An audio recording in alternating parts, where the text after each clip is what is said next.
बिस्मिल्लाहिर्रहमानिर्रहीम। अस्सलाम वालेकुम। लेट्स कनेक्ट शो के साथ मैं हूं असलान चांद नवाब। 20 करोड़ की आबादी के शहर में जहां दीगर शोबों में मसाइल हैं, वहीं रियल एस्टेट के अंदर क्या मसाइल हैं और क्या वसाइल हैं जिनके जरिए से रियल एस्टेट के शोबे को फरोग मिल सकता है। इस हवाले से बात करने के लिए हमारे साथ मेहमान मौजूद हैं सैयद मोहम्मद असगर, जो कि सीईओ हैं एलिगेंट ग्रुप ऑफ कंपनीज के। अस्सलाम वालेकुम सर। सर मुझे बताइएगा, रियल एस्टेट के शोबे में जहां मसाइल हैं वहीं पर यहाँ पर वसाइल भी हैं। वो कौन से वसाइल हैं जिन्हें इस्तेमाल करके रियल एस्टेट के अंदर से मसाइल का खात्मा किया जा सकता है? रियल एस्टेट का वसाइल तो बहुत है हमारे पास, मगर ये कि इम्प्लीमेंट नहीं होता सही। किसी भी जगह पे आप कंस्ट्रक्शन कर रहे हैं तो उसको चाहिए होता है कि मुझे चीज़ों का पता हो कि कौन सी चीज़ कहाँ से सही मिलेगी, क्योंकि वो ज़्यादातर लोग ठेकेदार को काम दे देते हैं, तो उसमें ये होता है कि वो ठेकेदार की ही बात सुननी पड़ती है। तो इस हवाले से वसाइल तो बहुत है। इसमें हमने भी एक काम के आईटी के हवाले से, एक तामीर के हवाले से एक वेबसाइट लगाई, जिसमें तामीर आपकी आसानी मिल जाएगी। उसमें हर जगह पे आपको वेबसाइट ऐसी होगी कि आपको अगर पेंट चाहिए हो तो पेंट उसमें पता होगा, सरिये चाहिए तो इस हवाले से एक हमने इसमें एक छोटा सा काम किया है कि एक वेबसाइट बनाई जो तामीर को आसान बनाए। सर मुझे बताइएगा, ये जो सरकारी इदारे बने हैं जो कि रियल एस्टेट से कनेक्टेड होते हैं, प्रॉपर्टी से कनेक्टेड होते हैं, इनका क्या काम होता है और ये क्या काम कर रहे हैं? सर इनका जो काम है वो तो कर दीजिएगा, सही बात है, लेकिन बात ये कि जो की चीज़ें हैं कराची शहर में, पाकिस्तान में बनी हुई हैं, बहुत सारी चीज़ें ऐसी हैं जिनका किसी नक्शे में कोई वजूद नहीं है, मगर वो बनी हुई है। इसी वजह आबादी बड़ी कंजेस्टेड हो गई है। तो अब उनका जो काम होता है कि परमिशन देना किसी भी चीज़ का, तो वो परमिशन इतना मुश्किल बना देते हैं आपको कि आपका घर बनाना या बिल्डिंग बनाना बहुत मुश्किल होता है। तो तवज्जो उसी तरफ देनी चाहिए कि जहाँ वसाइल हैं वहाँ वसाइल के लिए कि गवर्नमेंट डिपार्टमेंट में या तो धक्के खाने पड़ते हैं, चक्कर लगाने पड़ते हैं, और अगर हो तो फिर उसके हवाले से बहुत ज़्यादा परेशानी होती है लोगों को। बहुत सारे जो नॉर्मल लोग होते हैं या बहुत शरीफ होते हैं वो नहीं जा पाते, तो वो फिर इस काम से पीछे हटते हैं।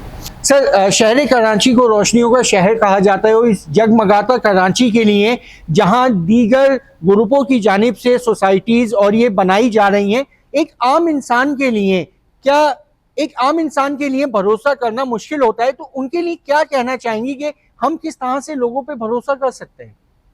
देखिए, भरोसे की बात ये किसी पे तो भरोसा करना पड़ता है। ये जो हालात हैं पाकिस्तान के, जो आपको पता है कि कोई भी अगर आप फाइल खरीदते हैं प्लॉट की तो उसकी 10-10 फाइलें बनी पड़ी होती हैं, मगर सारे लोग खराब नहीं होते। तो उसका मेन कंक्लूजन यही है कि आपको किसी न किसी को भरोसा तो करना पड़ता है, और हर आदमी गलत नहीं होता।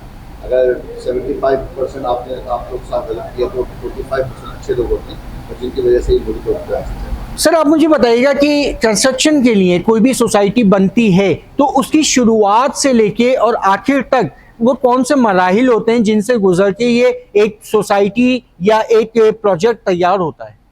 मराहिल तो आपको देखें ना, सबसे पहले BCA से आप NOC लेते हैं, KDA से NOC लेते हैं, उसके बाद आप मटीरियल डालते हैं वहाँ पर बनाने के लिए, और डिपार्टमेंट जितने भी हैं उन सबसे अप्रूवल लेनी पड़ती है। तो ये कम से कम कोई भी बिल्डिंग बनाने में अगर आप शुरू भी करते तो 1 महीना साल लग ही जाता है उसमें कि सारे डिपार्टमेंट से अप्रूव कराया। उसके बाद आप अपने जो है मटीरियल को देखें कहाँ से आपको बेहतर मिल सकता है, तो इसमें थोड़ा सा टाइम तो लगता है किसी को चीज़ को तामीर प्लाजा बनाने या सोसाइटी बनाने में। तो 6 महीने तो इसकी सिर्फ आप कहते हैं उसकी अप्रूवल के लिए लग जाए। सर अचानक से ज़मीन के रेट आसमान पे आ जाते हैं और आसमान के रेट ज़मीन पे आ जाते हैं, वो कौन से असरात होते हैं जो रियल एस्टेट के ऊपर मरतब होते हैं और ज़मीन के रेट आसमान पे चले जाते हैं? इंटरनेशनल मार्केट है इसका, और रियल एस्टेट या बिल्डर्स की यही बात होती है कि कोई चीज़ को वो बहुत कम में भी खरीदते हैं और बहुत चीज़ों को बहुत हाई लेवल की भी खरीदते हैं। तो हमारे लोग ही होते हैं कि प्रॉपर्टी को बढ़ा भी देते हैं, प्रॉपर्टी को कम। आज आपने शहर कराची के अंदर जहां IT हब और तमाम शोबों को एक छत के नीचे करने की ज़रूरत थी, वहां पर एंड ग्रुप ऑफ कंपनीज का ये जो इक़दाम है कनेक्ट 2.0 कनेक्ट कमर्शियल हब, इस बारे में क्या कहेंगे? आज मैंने विजिट किया यहाँ पर और मुझे बहुत अच्छा लगा कि शहर कराची में एक बहुत अच्छा एक इदारा बनाया है कि फ्रीलांस काम करने वालों के लिए छोटे ऑफिस भी बनाए हैं। तो जो अपना ऑफिस नहीं रन कर सकता, मुख्तलिफ जगह पे कि उसको पीए रखने पड़ती है, तो आपके यहाँ जो सहूलत है कि 24 आवर्स है ऑफिस दिए हुए हैं। तो जब आपको किसी से मीटिंग करनी हो, अपना काम करना हो, वो अपनी ऑफिस से जाके करें।